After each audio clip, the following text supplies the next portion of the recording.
Somebody asked in the last few days what an X flare is, what an M flare is, what that means. So I wanted to give you a little explanation using the chart from NOAA. And so I took this poorly offset screen.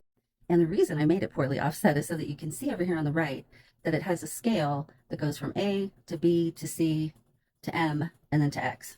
So each of those increments is a degree stronger than the one before it. So anything X or above, super powerful. And it delivers a much stronger, faster blast of solar radiation.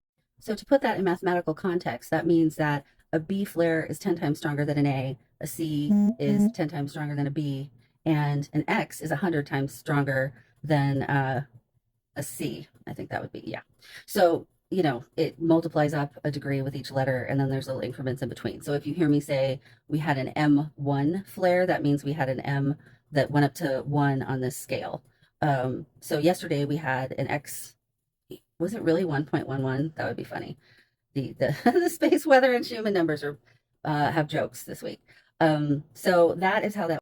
So sometimes when we do have large X flares, it can cause a surge of energy, of an initial blast that's usually called a radio blackout. And when the full strength of that flare hits us, it can affect our power grids in various areas. Not all these power grids are connected. They're all maintained at different levels of functionality. And, we've seen in Texas and other places that we really can't depend on it to work with heat waves and with solar activity.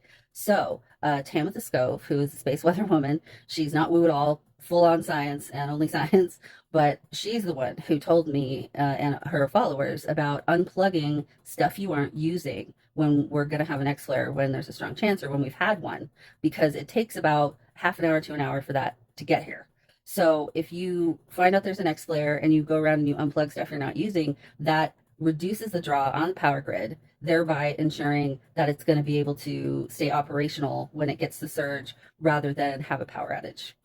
So that's why I'm always saying unplug for X flares. Just and it's such a simple, easy thing to do, and a lot of us don't realize, that we're not completely helpless against even the sun. We have stuff we can do. So the best chance we have, especially if we had like an X8, which I think that's what the Carrington event was. Might have been an X11.